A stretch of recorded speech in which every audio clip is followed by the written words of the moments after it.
மணல் திருடன், கொழுப்பு திருடன், நிலத்திருடனு எல்லா திருடனும் வரிசைக்கு அடுத்தடுத்து இருக்காங்க. எல்லார் மேலேயும் அடுத்தடுத்து கேஸ் இருக்குது. அனிதா ராதாகிருஷ்ணனில் ஆரம்பித்து கே.கே.சார் ராமச்சந்திரன் வரைக்கும் எல்லார் மேலேயும் கேஸ் இருக்குது. இவர் அடித்த கோடி தான் 17,000 கோடி 20,000 கோடின்னு ஒரு அடிச்சது. ஆனால் இவங்க மாட்டின கேஸ் பார்த்தீங்கன்னா 1,75,00,000 இதான் வந்து கர்மாங்கிறது. கோர்ட் வந்து சும்மா வந்து அவங்க நீட்டுக்கெலாம் தீர்ப்பு எழுதி கொடுக்கலங்க. தெளிவாக செக் பண்ணி பார்த்தாங்க. அங்கே உள்ள விஏஓ அங்கே உள்ள அதிகாரிகளை வச்சு அந்த நிலத்தை செக் பண்ணி பார்த்ததில்ல 100 ஏக்கரில் 75% பொட்டக்காடாக இருக்குது. கைகூப்பி சொல்கிறாரு. கைகூப்பி இப்போ தான் ஒரு கைகூப்பி வருது. கைகூப்பி எனக்கு வந்து தண்டனையை குறைச்சி கொடுங்க அப்படின்னு அவர் சொல்லியிருக்காரு. நான் சொன்னால் 10 நாளைக்கு முன்னாடி ஸ்கூல் பொண்ணுங்க காலேஜ் பொண்ணுங்களோட போய் டான்ஸ் ஆடுறாரு, குத்து டான்ஸ் ஆடுறாரு. அப்போல்லாம் அவருக்கு வயசு இதாகலையா? அப்போல்லாம் ரத்த கொதிப்பு இல்லையா? அவர் 73 வயசுங்க.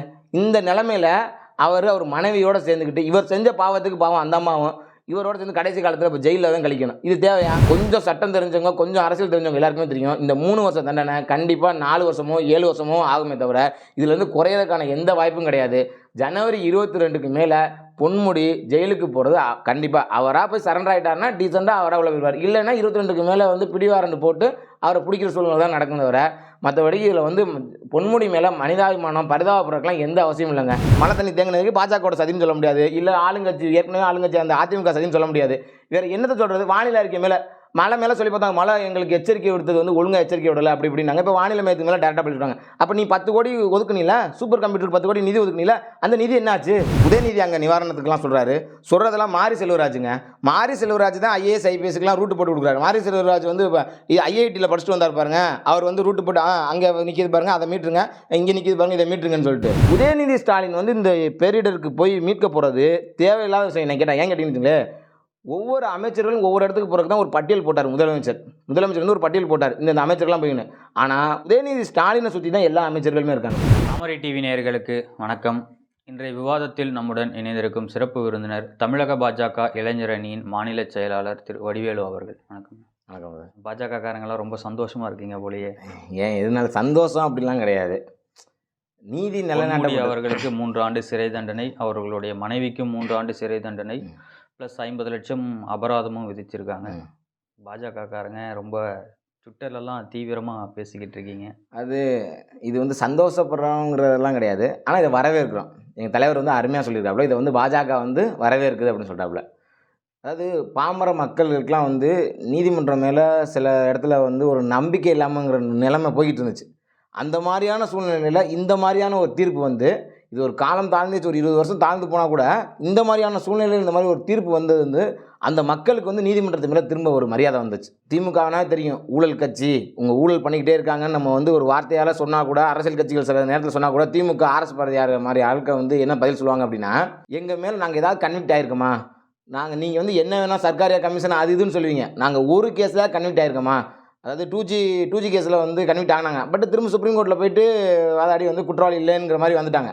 அதனால் திமுக எப்போதுமே பேச்சுக்கு பேச்சு என்ன சொல்கிறதுனா, நாங்கள் வந்து இது வரைக்கும் நீதிமன்றத்தால் நாங்கள் வந்து தண்டனையாக வந்து எங்களுக்கு விதிக்கப்படவே இல்லை. 2G கேஸ் இன்னும் போயிட்டுருக்கு போயிட்டுருக்கு. பட் ஆனால் இப்போ வந்து குற்றவாளி இல்லைங்கிற மாதிரி வந்தனால அவங்க வந்து ஒரு மாறு தட்டிக்கிட்டு பேசுகிற பேச்சாக இருக்கும். ஆனால் திமுக ஊழல் கட்சிங்கிறது எல்லாருக்கும் தெரியும். ஆனால் சட்டப்பூர்வமாக அதை நிரூபிக்கவே முடியல. அப்படியான ஒரு சூழ்நிலையில் இப்போ அடுத்தடுத்து அமைச்சர்கள் உள்ளே போனது அப்படின்னா, இப்போ நீதிமன்றத்து மேலே ஒரு மக்களுக்கு ஒரு நம்பிக்கை வந்துருச்சு. எவன் தப்பு பண்ணாலும் கர்மான்னு ஒன்று இருக்குல்ல, கடவுள்னு ஒருத்தர் இருக்கார்ல, பார்த்து தானே இருக்காரு. என்னைக்காவது ஒரு காலகட்டத்தில் வந்து இதுக்கான நீதி வந்து வெல்லுங்கிறது கண்டிப்பாக வந்து இந்த மாதிரி காலகட்டத்தில் நடந்தது வந்து பாஜக கண்டிப்பாக வரவேற்குது. எங்கள் தலைவர் சொன்னதான், இதை நாங்கள் சந்தோஷப்பட்டு வெடி வெடித்து ஸ்வீட் கொடுத்து கொண்டாடுறதுனால, ஆனால் வரவேற்கிறோம். இந்த மாதிரியான ஒரு நீதி கிடைச்சதை வந்து பாஜக வந்து பயங்கரமாக வரவேற்குது. இதில் அவர் தரப்பில் ஆஜரான என்ஆர் இளங்கோ அவர்கள் என்ன சொல்கிறாருன்னா, வருமான வரி போன்ற இதெல்லாம் வந்து அவங்க கட்ட தவறு இருக்காங்க, இதனால் கூட அவங்க இந்த கன்விக்ட் ஆகிறதுக்கான வாய்ப்பு இருக்குது. நாங்கள் இதெல்லாம் உச்சநீதிமன்றத்தில் போயிட்டு நாங்கள் மேல்முறையீடு செய்யும் போது இதெல்லாம் சொல்லுவோம், அப்போ எங்களுக்கு வந்து ஒரு குற்றவாளி இல்லைன்றத நிரூபணம் நாங்கள் பண்ணுவோம் அப்படின்னு. அது கண்டிப்பாக உச்சநீதிமன்றத்துக்கு போய் மேல்முறையீடுக்கு கண்டிப்பாக அவங்களுக்கு உரிமை இருக்குது, அங்கே போய் வாதாடட்டும். ஆனால் தப்பில்லை. இவங்க பண்ணியிருக்க இதெல்லாம் வந்து எப்படின்னா, இவங்களோட அதிகாரத்தை பயன்படுத்தி இவங்க என்னென்ன பண்ணியிருக்காங்கன்னா, லஞ்ச ஒழிப்புத்துறையை வந்து இவங்களோட அதிகாரத்தில் இருக்கனால லஞ்ச ஒழிப்புத்துறை மேல்முறையீடு பண்ணவில்லை. இப்போ கீதா ஜீவன் இருக்காங்களா அமைச்சர், அவங்க கேஸ்லாம் வந்து ஹைகோர்ட்டில் வந்து ரிஜெக்ட் ஆயிடுச்சு, இவங்க குற்றவாளி இல்லைன்னு. ஆனால் இது வந்து மேல்முறையீடு பண்ணலை இவங்க. ஏன்னா வந்து லஞ்ச ஒழிப்புத்துறை இவங்க கையில் இருக்கிறதுனால மேல்முறையீடு பண்ண மாட்டேங்கிறாங்க. ஆனால் இது வந்து ஏடிஎம்கே பீரியடில் இவங்க மேல்முறையீடு பண்ணனால லஞ்ச ஒழிப்புத்துறையினால ஒன்றும் பண்ண முடியல. இப்போ கோர்ட்டில் கேஸ் ஆனனால ஜட்ஜு வந்து கரெக்டான தீர்ப்பு. அது வந்து இதில் வந்து இவங்க மேல்முறையீடு பண்ணால் கூட என்னை கேட்டால் இவங்க நல்லா மாட்டிக்குவாங்க. இவங்க வந்து வருமானத்துக்கு அதிகமாக சொத்து குவிச்சிருக்காங்க. 1,75,00,000 சொத்து குவிப்பு. இவர் அடித்த கோடி தான் 17,000 கோடி 20,000 கோடின்னு ஒரு அடிச்சது. ஆனால் இவங்க மாட்டின கேஸ் பார்த்தீங்கன்னா 1,75,00,000. இதான் வந்து கர்மாங்கிறது. இதான் மக்கள் பணத்தை கொள்ளையடிச்சா. அதாவது பசிக்கு ஒருத்தன் திருடுனான்னு வச்சுங்களேன், அவன் மேலே மனிதாபிமானத்தில் பரிதாபப்படலாங்க. அவனை என்னதான் தண்டனை வச்சாலும் பசிக்கு திருவணும் நம்ம மன்னிச்சிடலாம்.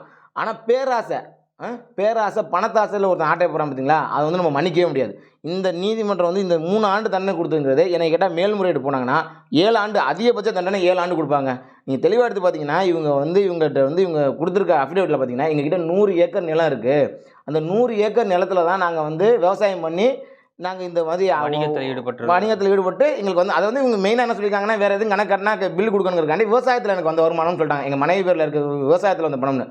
அதை வந்து அந்த விவசாய நிலத்தெல்லாம் செக் பண்ணி பார்த்ததில் விஏஓ கோர்ட் வந்து சும்மா வந்து அவங்க நீதிக்கெலாம் தீர்ப்பு எழுதி கொடுக்கலங்க. தெளிவாக செக் பண்ணி பார்த்தாங்க. அங்கே உள்ள விஏஓ அங்கே உள்ள அதிகாரிகளை வச்சு அந்த நிலத்தை செக் பண்ணி பார்த்ததில் 100 ஏக்கரில் 75% பொட்டக்காடாக இருக்குது. இங்கே பொட்டக்காடு இப்போ விவசாயம் நடந்த நிலம் எப்படி இருக்கும்? இப்போ போன வருஷம் விவசாயம் நடந்த நிலம் எப்படி இருக்கும்? இப்போ அதுக்கு ஒரு 2 வருஷத்துக்கு முன்னாடி விவசாயம் நடந்த நிலம் எப்படி இருக்குங்கிறது எல்லாருக்கும் தெரியும். பொட்டக்காடாக இங்கே கருவமரம் முளைச்சிருக்கு. அந்த இடத்துல இவங்க விவசாயம் பண்ணி அதில் வந்து லாபத்தில் தான் நாங்கள் வந்து இந்த அமௌண்ட்டை வந்து நாங்கள் முதலீடு பண்ணுங்கிறது எவ்வளோ அப்பட்டமான பொய். அதில் தான் அவங்க தெளிவாக மாட்டிக்கிட்டாங்க. சாட்சிகள் பூர்வமாக அரசு அதிகாரிகளே போய் இங்கே பார்வையிட்டு இங்கே விவசாயம் நடக்கலை, இதுலேருந்து வந்த வருமானம் இல்லைங்கிறது தெளிவாக சொல்லியிருக்காங்க. அந்த அடிப்படையில் தான் தீர்ப்பு சொல்லியிருக்காரு. தவிர என்ஆர் இளங்கோ மேல்முறையீடு பண்ணட்டும், சுப்ரீம் கோர்ட்டில் மேல்முறையீடு பண்ணால் எனக்கு தெரிஞ்சுட்டு கொஞ்சம் சட்டம் தெரிஞ்சவங்க, கொஞ்சம் அரசியல் தெரிஞ்சவங்க எல்லாருக்குமே தெரியும் இந்த 3 வருஷம் தண்டனை கண்டிப்பாக 4 வருஷமோ 7 வருஷமோ ஆகுமே தவிர இதுலேருந்து குறையிறதுக்கான எந்த வாய்ப்பும் கிடையாது. ஜனவரி 22க்கு மேலே பொன்முடி ஜெயிலுக்கு போகிறது கண்டிப்பாக. அவராக போய் சரண்டர் ஆகிட்டாருன்னா டீசெண்டாக அவராக உள்ள போயிடுவார். இல்லைன்னா 22க்கு மேலே வந்து பிடிவாரண்டு போட்டு அவரை பிடிக்கிற சூழ்நிலை தான் நடக்கும். தவிர மற்றபடி இதில் வந்து பொன்முடி மேலே மனிதாபிமானம் பரிதாபப்படுறதுக்கெலாம் எந்த அவசியம் இல்லைங்க. அவர் பரிதாபப்படுற நிலைமைலாம் இல்லை. ஒரு 10 நாளைக்கு முன்னாடி இப்போ சொல்லியிருக்காரு, அவர் கோர்ட்டில் சொன்னாருங்க, எனக்கு உடம்பு சரியில்லை, வயசாகிடுச்சு, என் வயது கணக்கிட்டு எனக்கு வந்து கைகூப்பி சொல்கிறாரு. கைகூப்பி இப்போ தான் ஒரு கைகூப்பி வருது. கைகூப்பி எனக்கு வந்து தண்டனையை குறைச்சி கொடுங்க அப்படின்னு அவர் சொல்லியிருக்காரு. நான் என்ன சொன்னால் 10 நாளைக்கு முன்னாடி ஸ்கூல் பொண்ணுங்க காலேஜ் பொண்ணுங்களோட போய் டான்ஸ் ஆடுறாரு, குத்து டான்ஸ் ஆடுறாரு. அப்போல்லாம் அவருக்கு வயசு இதாகலையா? அப்போல்லாம் ரத்த கொதிப்பு போகலையா? அப்படி போய் டான்ஸ் ஆடிட்டு இப்போ தீர்ப்பு வந்தோன்னா இப்படி இதில் வச்சுட்டு இப்படி போகிறாருங்க காலைல. இப்போ தான் தெரியுது தப்பு பண்ணி தண்டனை அனுபவிக்கல தான், தண்டனைன்னு ஒருத்தர் அனுபவிச்சதுக்கப்புறம் தான் அவருக்கு வந்து ஒரு புத்தி வருது. இது வந்து 3 வருஷம் 4 வருஷம் உள்ளே இருந்துட்டு வந்தால் தான் அடுத்து வர்ற அமைச்சர்களுக்கு அடுத்து வரிசைக்காக இருக்காங்க. மணல் திருடன், கொழுப்பு திருடன், நிலத்திருடனு எல்லா திருடனும் வரிசைக்கு அடுத்தடுத்து இருக்காங்க. எல்லார் மேலேயும் அடுத்தடுத்து கேஸ் இருக்குது. அனிதா ராதாகிருஷ்ணன் ஆரம்பித்து KK ராமச்சந்திரன் வரைக்கும் எல்லார் மேலேயும் கேஸ் இருக்குது. வெயிட் பண்ணுங்கள். எங்கள் தலைவர் சொல்லியிருக்காரு 1 வருடத்துக்குள்ளே கிட்டத்தட்ட 8 அமைச்சர்களுக்கு தீர்ப்பு வரும்னு சொல்லியிருக்காங்க. பார்ப்போம். 2024க்குள்ள எல்லாரையும் தீர்ப்பு கொடுத்துருவீங்க ஐயா. இதில் வந்து இது இந்த தெளிவாக சொல்லிடுறேன். இது என்ன சொல்கிறாங்கன்னா பாஜகவோட இதில் வந்து தெளிவாக இந்த வழக்குலேயே வந்து என்ன சொல்கிறாங்கன்னாக்க நீதிபதி ஜெயச்சந்திரன் அவர்கள் வந்து அதிமுக ஆட்சி பீரியடில் வந்து அவர் சட்டத்துறை செயலாளராக இருந்தார் அப்படின்னு சொல்லிட்டு இப்போ அவருக்கே வந்து அரசியல் உள்நோக்கம் கற்பிக்கிறாங்க. அதெல்லாம் இந்த விஷயத்துக்காக தான் நான் தெளிவாக சொல்லுவேன். இவங்க வந்து ஃபஸ்ட்டு என்ன சொல்லுவாங்கன்னா ஒரு தீர்ப்பு கொடுத்துட்டா பாஜக அரசியல் பழி வாங்கும் நிலைமை, மத்தியில் இருக்க ஒன்றிய அரசு எங்களை பழி வாங்கி இதில் இடி ரைட்டாக இடி செக் பண்ணி உள்ளே போயிருக்காங்க. இல்லை, மத்திய அரசாங்கம் ஏதாவது தலையீடு பண்ணி மத்திய அரசாங்கத்தோட வேறு ஏதாவது ஐடி எந்த பிரிவும் கிடையாது. மத்திய அரசாங்கத்துக்கு சம்மந்தம் கிடையாது. இது வந்து மாநிலத்தில் இருக்க லஞ்ச ஒழிப்புத்துறை வந்து இது பண்ண கேஸு. அந்த கேஸில் இவர் சட்டத்துறை செயலாளர் இருந்தனால அப்படிலாம் கிடையாது. தெளிவாக சொல்லியிருக்காரு, நீங்கள் வந்து உங்களுக்கு கொடுத்த வருமான வரி தாக்கல் பண்ணதில் விவசாய நிலத்தில் இருந்து பண்ணியிருக்கேன்னு சொன்னீங்க. அந்த விவசாய நிலம் இங்கே போய் பார்த்ததில் பொட்டக்காடு. அதுதான் மெயின். இந்த கேஸில் அவங்க மாட்டினது என்னென்னா அங்கே உண்மையிலே விவசாயம் நடந்து அப்படி அந்த இடத்துல விவசாயம் நடந்தால் கூட அதிகபட்சமாக அதில் வந்திருக்க வருமானம் வரணும்னா 11,35,000 வேணால் சம்பாதிக்க முடியும். அந்த விவசாயம் நடந்திருந்தால் கூட அந்த இடத்துல 11,35,000 காட்ட முடியும் கணக்கு. ஆனால் இவங்க காட்டியிருக்க கணக்கு 55 லட்ச ரூபா. எங்கள் விவசாயி யாருங்க இந்த 28 100 ஏக்கரில் 28 ஏக்கரில் நல்லா விவசாயம் நடந்திருக்குன்னு இருக்காங்க. 28 ஏக்கர் வந்து விவசாயம் பண்ணால் 55 லட்ச ரூபா லாபம் கிடைக்கும்னா எல்லாரும் சென்னையில் இருக்க ஐடி கம்பெனி வேலை பார்க்குறவங்க விட்டு போய் எல்லாம் விவசாயம் பண்ணிடுவானே. ஏன் அப்புறம் விவசாயம் கஷ்டம் கிடக்கு? அதுவும் இங்கே கால சூழ்நிலை வெள்ளம் ஒரு பக்கெட்டு வருது, ஒரு பக்கெட்டு வறண்டு போய் கிடக்கு. அந்த நிலமையில் இவர் விவசாயம் பண்ணி 55 லட்ச ரூபா சம்பாரித்து அதை முதலீடு பண்ணி 1,75,00,000. இவர் எவ்வளோ பெரிய அப்பட்டமான போய் அதை வந்து கீழமை நீதிமன்றத்தில் வந்து இவங்க வந்து இது பண்ண முடியும். ஆக்சுவலாக என்ன கேட்டால் இவங்க வந்து என்ன பண்ணியிருக்காங்கன்னா லஞ்ச ஒழிப்புத்துறையும் கீழமை நீதிமன்றத்தையும் இவங்க வந்து அவங்களோட அதிகாரத்தை பயன்படுத்தி அவங்கள மிரட்டியோ இல்லை அவங்கக்கிட்ட வந்து ஒரு இதை பண்ணியோ அவங்க அந்த மாதிரி பண்ணியிருக்காங்க. அதை வந்து இன்றைக்கி ஹைகோர்ட் வந்து தெளிவாக சொல்லிட்டாங்க. கீழமை நீதிமன்றம் கொடுத்த தீர்ப்பு வந்து ரொம்ப வந்து மோசமானது. இது வந்து எப்படி இந்த மாதிரியான தீர்ப்பு கொடுத்துருக்காங்கன்னு ஹைகோர்ட்டே சொல்லியிருக்காங்க. அது வந்து அதுக்கு மேலே நீதிமன்றத்தை விமர்சிக்க முடியல. அதனால அவங்க அந்த மாதிரி சொல்கிறாங்க. அதனால தெளிவாக வந்து இது வந்து பயங்கரமான குற்றம் தான். தவிர இதில் வந்து வேறு இது வந்து யாரோட காழ்ப்புணர்ச்சியோ ஏடிஎம்கேல ஒரு செயலாளர் இருந்தாரோ அதெல்லாம் கிடையாது. நீதிபதி உண்மையான நீதிபதி. இந்த மாதிரி நீதிபதிகள் இருக்கனால மட்டும்தான் இன்னமும் நீதிமன்றங்கள் மேலே மக்களுக்கு ஒரு நம்பிக்கை இருக்குது. ஒரு சில நீதிபதிகள் செய்கிற தவறுனால எவ்வளோ பிரச்சனை ஆகுது. இந்த மாதிரி ஒரு சில நீதிபதிகள் நல்லா செய்கிறனால தான் மக்களுக்கு வந்து நீதிமன்றங்கள் மேலே எவ்வளோ நம்பிக்கை வருது. அதனால் இதில் அரசியல் தயவு செய்து அரசியல் இது பூசாதீங்க. தீர்ப்பு வந்தோடனே உங்கள் மாநில தலைவர் அண்ணாமலை ஒரு செய்தியாளர் சந்திப்பு வந்து நடத்துகிறாரு. அதில் என்ன சொல்கிறாருனாக்க திமுகவில் இருக்கிறவங்களுக்கெல்லாம் ஊழல் செஞ்சுருக்காங்க. அவங்களுக்கெல்லாம் மத்திய சிறைச்சாலையில் ஒரு புதிய கட்டடமே கட்டலாம் அப்படின்றாரு. அந்த அளவுக்கு வந்து அவங்க என்ன ஊழல் செஞ்சுருக்காங்க? ஏங்க என்ன அப்படி கேட்குறீங்க? நீங்கள் ஒவ்வொரு கோடி நீங்கள் தான் துரைமுருகனில் ஆரம்பிச்சிருந்தீங்களே, துரைமுருகன் கிட்டத்தட்ட ஊழல் இப்போ குற்றச்சாட்டு ஊழல் வந்து பார்த்தீங்கன்னா மணலில் மட்டுமே வேலூர்லேருந்து மணல் 60,000 கோடிக்கிட்ட அவர் மேலே கிரைம் இருங்க.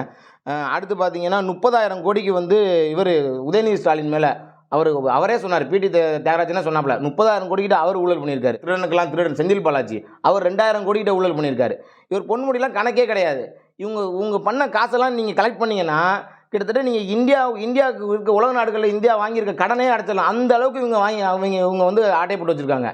ஒவ்வொரு ஆளும் 30,000 கோடி 40,000 கோடின்னு ஆட்டை போட்டு வச்சுட்டா இவங்க வாங்கியிருக்க கடன்லாம் மக்கள்கிட்டலாம் எந்த வரிப்பணமும் வசூல் பண்ண தேவையில்லை. இவங்க கிட்ட இருக்க காசை எல்லாத்தையுமே சொத்தெல்லாம் முடக்கணும்னு வச்சுங்களேன், பினாமி சொத்து எல்லாத்தையும் முடக்கணும்.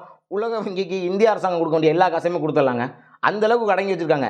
என்ன கேட்டால் அண்ணாமலை என்ன சொன்னது 100% கரெக்டு. தமிழ்நாட்டில் இதுக்குன்னு ஊழல் செஞ்சவங்களுக்குன்னு ஒரு தனியாக ஒரு ஜெயில் நாங்கள் அண்ணாமலை ஆட்சிக்கு வந்ததுக்கப்புறம் இங்கே தமிழ்நாட்டில் ஊழல் செஞ்சவங்களுக்குன்னு ஒரு தனியாக ஜெயில் கட்டோம்னா டிஎம்கே காரங்க கவுன்சிலர்லேருந்து மினிஸ்டர் வரைக்கும் நீங்கள் அவங்கள ஜெயிலில் வைக்கிறதுக்கே ஒரு சிறை பத்தாதுங்க. அந்த அளவுக்கு கவுன்சிலர் முதற்கொண்டு நீங்கள் ஒழுங்காக பண்ணியிருந்தால் தண்ணி எங்கே தேங்க போகுது, எங்கே ஏதாவது போகுது. நீங்கள் வந்து திருநெல்வேலியில் ஓடுற ஆறை வந்து 20 அடிக்கு சுருக்கி வச்சுருக்கீங்க. இங்கே 4,000 கோடிக்கு திட்டம் போட சொன்னோம்னா வெறும் 1,000 கோடிக்கு திட்டம் போட்டுட்டு இந்த 3,000 கோடி ஆட்டையை போடுறீங்க. அப்போ இந்த பணம்லாம் நீங்கள் என்ன பண்ணுறீங்க? இப்போ எங்கெங்கே வைக்க போகிறீங்க இந்த பணத்தை? நீங்கள் 3 வேளை சாப்பிட போகிறோங்க. மக்கள் 3 வேளை சாப்பிட நான் சென்னையே சொல்கிறேங்க, சோமாலியாலாம் போவேன். நாங்கள் சென்னையில் சில ஏரியா போய் பாருங்கள், மக்கள் வந்து சாப்பாட்டுக்கு வழி இல்லாமல் அந்த ஒரு அவல நிலையிலலாம் மக்கள் இங்கே அவதிப்படுற நிலைமையில் இருக்காங்க. ஆனால் நீங்கள் 3,000 கோடி 4,000 கோடி கேட்கவே பயமாக இருக்குங்க. இதை எழுதையிலே எத்தனை ஜைவர் போகிறதுங்க? 1,75,000 கோடி 2Gயில் இவ்வளோ பணத்தை எடுத்து என்ன தான் பண்ணுவீங்க? இப்போ இந்த கடைசி காலத்தில் மனுஷன் வாழ்கிறதே கடைசி காலத்தில் நிம்மதியாக வாழ்கிறதுக்கு தாங்க. இப்போ பொன்முடி அவர் 73 வயசுங்க. இந்த நிலமையில் அவர் மனைவியோடு சேர்ந்துக்கிட்டு இவர் செஞ்ச பாவத்துக்கு பாவம் அந்த அம்மாவும் இவரோட சேர்ந்து கடைசி காலத்தில் இப்போ ஜெயிலில் தான் கழிக்கணும். இது தேவையா?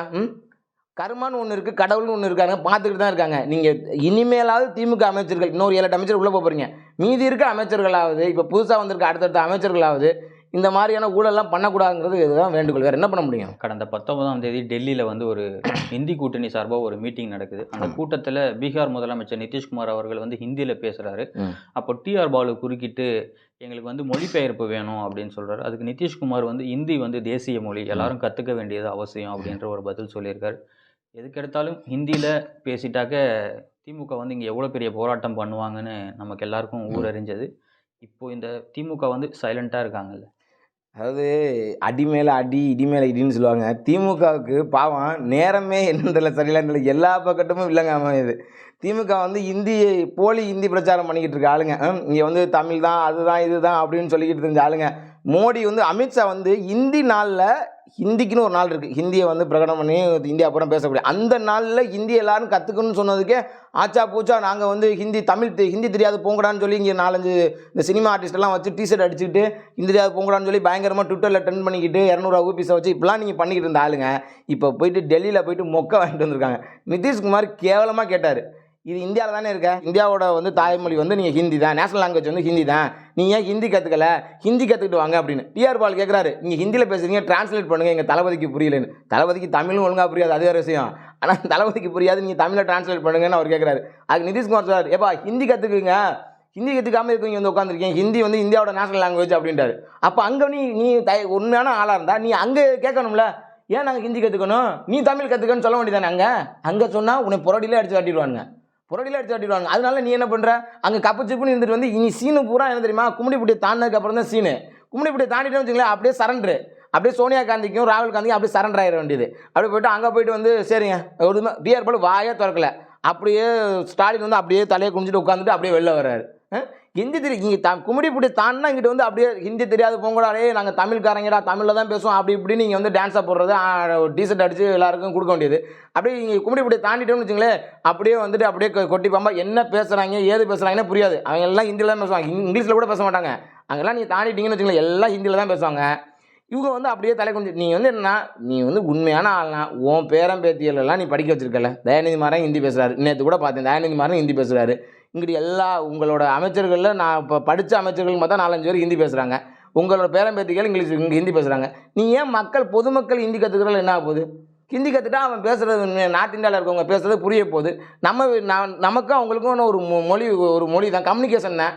அதை விட்டுட்டு நீ என்ன தான் கற்றுக்கனாலும் இப்போ மோடி பார்த்துங்க ஏஐ டெக்னாலஜியில் அவர் ஹிந்தியில் பேசுகிறாரு அட் டயத்தில் தமிழில் டிரான்ஸ்லேட் ஆகுது.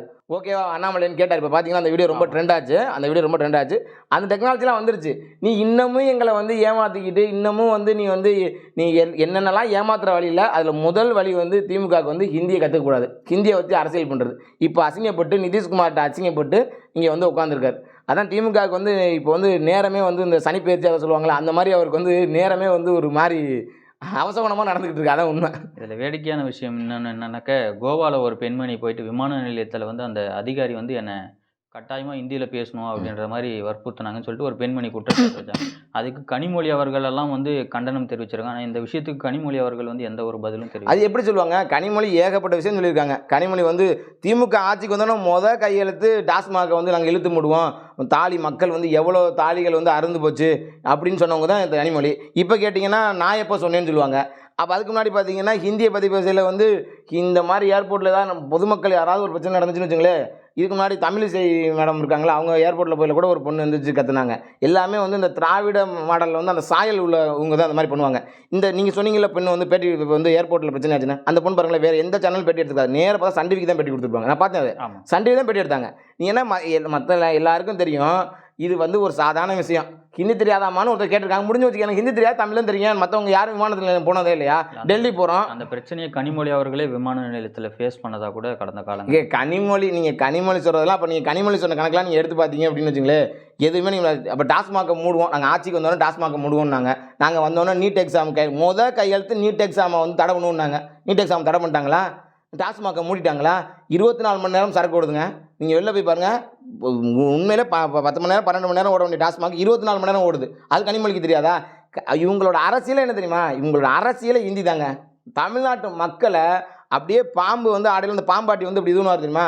இவங்க என்ன வேணாலும் ஊழல் பண்ணலாம், என்ன வேணாலும் பண்ணலாம். அந்த எலெக்ஷன் டேத்தில் அந்த ஹிந்திங்கிறத வந்து அந்த பாம்பாட்டின மாதிரி ஆடினோன்னே மக்கள் வந்து அப்படியே நமக்கு அப்படியே அந்த அவங்களோட கௌரவத்தை காப்பாற்றுற மாதிரி அப்படியே அரசியல் பண்ணியே தான் இவங்க வந்து புல போட்டுறாங்க.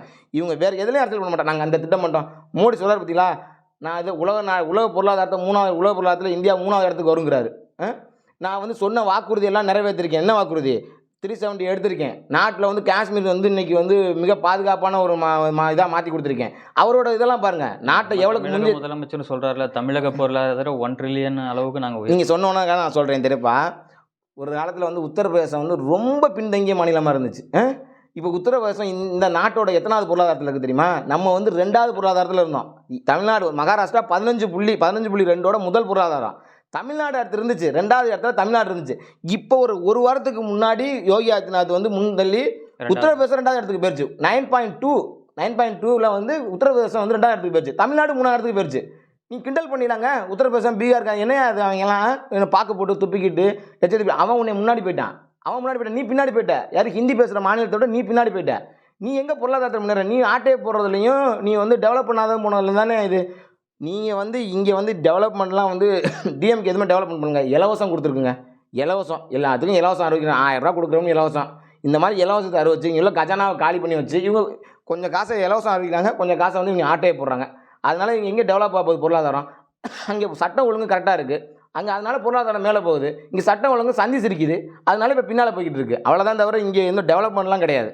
டெவலப்மெண்ட்டை பற்றி பேசுகிற பாஜக வந்து இந்த மழை காலங்களில் எங்களுக்கு வந்து வானிலை சம்மந்தமாக துல்லியமான ஒரு அறிக்கை கூட எங்களுக்கு கொடுக்கல. அதனால தான் வந்து தமிழகத்தில் இந்த அளவுக்கு ஃப்ளட்டு வந்ததுக்கான காரணம். ஒழுங்காக துல்லியமான அந்த இதை கொடுத்துருந்தாக்கா நாங்கள் சரியான முன்னெச்சரிக்கை நடவடிக்கை எடுத்திருப்போம்னு சொல்லிட்டு அமைச்சர் மனோ தங்கராஜ் தொடங்கி தலைமைச் செயலாளர் சிவதாஸ் மீனா வரைக்கும் எல்லாரும் சொல்கிறாங்க. எல்லாரும் சொல்லியிருக்காங்க, நானும் பார்த்தேன். ஆனால் நான் தெளிவாக சொல்லிக்கிறேன், இதுக்கு முன்னாடி இந்த நிதியமைச்சர் சட்டமன்றத்திலே முதல்வர் ஸ்டாலினை வச்சுக்கிட்டே, ஸ்டாலினுக்கு தெரியுமான்னு தெரில, ஸ்டாலினை வச்சுக்கிட்டே போன நிதி 2 வருஷத்துக்கு முன்னால் உள்ள நிதி அறிக்கையில் 2022 வானிலை மையத்துக்கு சூப்பர் கம்ப்யூட்டர், அதாவது அதிநவீன கம்ப்யூட்டருக்கு 10 கோடி நிதி ஒதுக்குனாங்க. 10 கோடி நிதி ஒதுக்குனாங்க. அந்த கம்ப்யூட்டர் வந்து துல்லியமாக நாங்கள் கணிச்சிருவோம் அப்படின்னு சொல்லி நிதி ஒதுக்குனது டிஎம்கே அரசாங்கம். இப்போ குத்தம் சொல்கிறது, இப்போ வேறு எதையும் குத்தம் சொல்ல முடியல, எதையுமே குத்தம் சொல்ல முடியல அவங்களால. அதனால் டக்குனு வானிலை மையத்துக்கு போயிட்டாங்க. இதில் வந்து பாஜகவோட சதின்னு சொல்ல முடியாது, மழை தண்ணி தேங்கினதுக்கு பாஜகவோட சதின்னு சொல்ல முடியாது, இல்லை ஆளுங்கட்சி ஏற்கனவே ஆளுங்கட்சி அந்த அதிமுக சதின்னு சொல்ல முடியாது. வேறு என்னத்தை சொல்கிறது? வானிலை அறிக்கை மேலே மழை மேலே சொல்லி பார்த்தாங்க, மழை எங்களுக்கு எச்சரிக்கை விடுத்தது வந்து ஒழுங்காக எச்சரிக்கை விடலை அப்படி இப்படின்னாங்க. இப்போ வானிலை மையத்துக்கு மேலே டேரெக்டாக பண்ணிவிட்டாங்க. அப்போ நீ 10 கோடி ஒதுக்குனீல, சூப்பர் கம்ப்யூட்டர் 10 கோடி நிதி ஒதுக்குனீல, அந்த நிதி என்னாச்சு?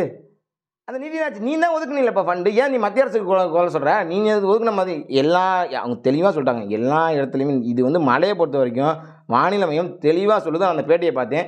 3 வகை தான். மஞ்சள் alert, orange alert, red alert. இந்த 3 அலர்ட் தான் விடுக்க முடியும். அக்யூரேட்டாக 95 சென்டிமீட்டர் மழை பெய்ய போகுது, கேகே நகரில் தண்ணி தேங்க போகுது, உதயம் தேட்டர் முழுக போகுது. இதெல்லாம் வானிலை ஆய்வு மையம் சொல்ல முடியாதுங்க. இதெல்லாம் வானிலை ஆய்வு மையம் சொல்ல முடியாது. இந்த இடத்துல ரெட் அலர்ட் கொடுக்க முடியும், ஆரஞ்சு அலர்ட் கொடுக்கும். ரெட் அலர்ட் கொடுத்தா நீ என்ன பண்ணணும்? ஆகா, அப்போ அது 20 சென்டிமீட்டருக்கு மேலே மழையை பெய்யுது, 21 சென்டிமீட்டருக்கு மேலே மழை பெஞ்சுன்னா ரெட் அலர்ட். அதை நம்ம தான் புரிஞ்சுக்கணும். 21 சென்டிமீட்டர்லேருந்து அது 100 சென்டிமீட்டர் கூட போயலாம், 80 சென்டிமீட்டர் போகலாம். நீ அலர்ட்டாக இருக்க வேண்டியதானே? அதுக்கு தானே அரசாங்கம். நாங்களே அலர்ட் ஆகி நாங்களே வந்து எல்லாமே ரெடியாக இருந்தால் நான் எதுக்கு அரசாங்கம்? இந்த மாதிரியான பேரிடர் நிலைமையில் எங்களை வந்து மீட்கிறதுக்கு தான் இதுக்கு பேரிடர் அமைச்சர்னு ஒருத்தர் இருக்கார். பேரிடர் மீட்புத்துறை அமைச்சர் கே.கே.சார் ராமச்சந்திரன் இருக்கார் நினைக்கிறேன். அவர் தான் வந்து இதோட அமைச்சர். அவரை மீட்கிறதுக்கே 10 பேர் வேணும் போல. அவரை மீட்கிறதுக்கே 10.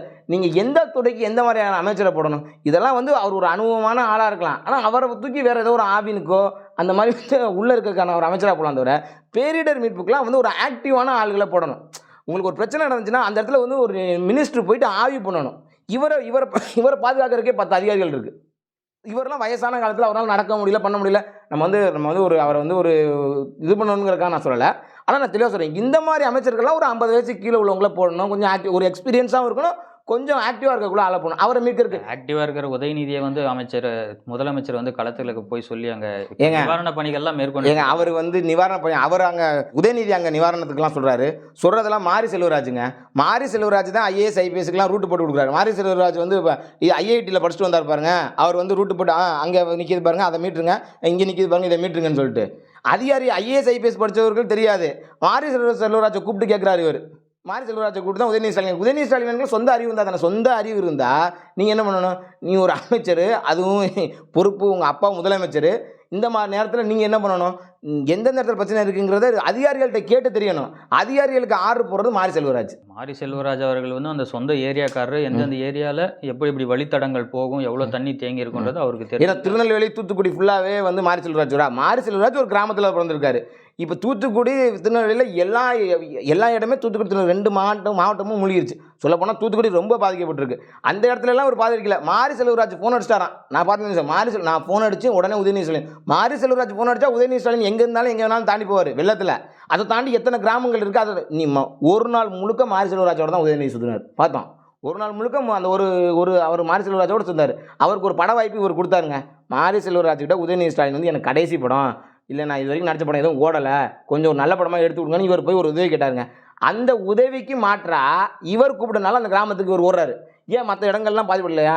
உதயநிதி ஸ்டாலின் வந்து இந்த பேரிடருக்கு போய் மீட்க போகிறது தேவையில்லாத விஷயம். நான் கேட்டேன், ஏன் கேட்டீங்கன்னு, ஒவ்வொரு அமைச்சர்களும் ஒவ்வொரு இடத்துக்கு போகிறதுக்கு தான் ஒரு பட்டியல் போட்டார் முதலமைச்சர் வந்து ஒரு பட்டியல் போட்டார், இந்த அமைச்சர்கள்லாம் போயின்னு. ஆனால் உதயநிதி ஸ்டாலினை சுற்றி தான் எல்லா அமைச்சர்களுமே இருக்காங்க. ஒவ்வொரு அமைச்சரும் நான் வந்து அவர் வந்து உதயநிதி ஸ்டாலின் வந்து மக்கள் எதுவும் கேள்வி கேட்டக்கூடாதுல்ல, என்னப்பா பண்ண அப்படின்னு ஒரு அம்மா கேள்வி கேட்டால் டக்குன்னு கையை அமுக்கிறதுக்கு ஒரு அமைச்சர், சத்தப்பட்டால் வாயை அமுக்கிறதுக்கு ஒரு அமைச்சர், இப்படி சுற்றி அமைச்சர்கள் பூரா நிற்கிறாங்களே தவிர உதயநிதி ஸ்டாலின் ஒரு பக்கத்து போயிட்டு அதிகாரிகள் ஒரு 10 அதிகாரிகளை கூட்டிகிட்டு போயிட்டு அதெல்லாம் மீட்கணும். மற்ற நேரு போய் மீட்கணும். கே.கே.சார் ராமச்சந்திரன் அவரால் முடியலை, அவரை விட்டுருங்க, அவர் கணக்கில் சேர்க்க தேவையில்லை. அனிதா இதில் என்ன கூத்துனா, அனிதா ராதாகிருஷ்ணன் இருக்காரு, அவரை வந்து அந்த பட்டியலில் முதலமைச்சர் போட்டார். மீட்பு குழு பட்டியலில் அவர் டெல்லியில் உட்காந்துருக்காரு. ஐஎன்டி கூட்டணியில் உட்காந்துக்கிட்டு அவர் பட்டியல் எழுதி ஒரு ஐஏஎஸ் அதிகாரி எழுதி கொடுக்குறாரு, கையெழுத்து போட்டு கொடுத்துட்டாரு. பார்த்தா என்னடா அனிதா ராதாகிருஷ்ணனை காணாமே, களத்தில் காணாமேன்னு 3 நாளாக டிவியில் பார்த்தா அனிதா ராதாகிருஷ்ணனே 3 நாளுக்கு அப்புறம் தான் மீட்கிறாங்க. யார் களத்தில் இருக்கா இல்லையான்னு கூட ஸ்டாலினுக்கு தெரியல. அந்தளவுக்கு அவர் தத்தியாக இருக்கார். ஒரு மீட்கக்கூடிய அமைச்சர், மக்களை வந்து இருக்கக்கூடிய அமைச்சரை மீட்கவே 3 நாள் ஆகுது அரசாங்கத்தினால. அங்கே ரெட் அலர்ட் கொடுத்தாச்சு, தனி இங்கே மழை வரும்னு சொல்லியாச்சு. அவர் அமைச்சர் வந்து எனக்கு தெரிஞ்சுட்டு வேலை பார்க்கணும், இங்கே களத்தில் செய்யணும், இதெல்லாம் நமக்கு வேலைக்கு ஆகாது, கொள்ளை அடிக்கிறது மட்டும் தான் நம்ம வேலை, ஒரு 3 நாள் ரெஸ்ட் எடுக்கலாம்னு சொல்லிட்டு அவர் வீட்டில் மேலே படுத்துட்டாரா இல்லைன்னு கூட எனக்கு தெரியல. 3 நாள் கழிச்சு தான் அவரே மீட்கிற நிலைமையில் இருக்குது. இங்கிட்டு பார்த்தீங்கன்னா உதயநிதி ஸ்டாலின் வந்து பார்த்தீங்கன்னா மக்களுக்கு சுமை தான். என்னை கேட்டால் அவர் வந்து ஒவ்வொரு இடத்துக்காக போய் ஆய்வு பண்ணி மக்களை மீட்காமல் அவர் போகிறான்ட்டு பின்னாடியே ஒரு 5 அமைச்சர்கள் 10 அமைச்சர்கள் அவர் பின்னாடியே போகிறாங்க. ஏன்னா வந்து மக்கள் யாரும் அவர் சூழ்ந்துடக்கூடாங்கிறக்காண்டி அப்படியே ஒரு இது மாதிரி யாரா உதயநிதி ஸ்டாலின் நல்ல பேர் எடுக்கிறது, அடுத்த டைம் மினிஸ்டர் போஸ்டிங் காப்பாற்றிக்கணும்ல, அதுக்காக. அதனால் இவங்கெல்லாம் உதவிலாம் பண்ணுறான்னு சொல்லாங்க. இவங்க வந்து செய்கிறது வந்து உதவி கிடையாது, உபத்திரியம் தான் நடக்குதுங்க. பள்ளி கல்வித்துறை சார்பாக மாணவர்களுக்கு வழங்கப்பட வேண்டிய லேப்டாப் வந்து திருடு போயிருக்கிறதா சொல்லிட்டு ஒரு செய்திகள் வந்திருக்கு. ஒரு பள்ளியில் 2 பள்ளியிலன்னா அது வந்து திருட்டு. ஒரு பள்ளியில் நடந்திருக்கு, 2வது பள்ளிக்கூடத்தில் நடந்திருக்குன்னா திருட்டு. 140 பள்ளிக்கூடத்தில் நடந்தால் அதுக்கு பேர் ஊழலுங்க.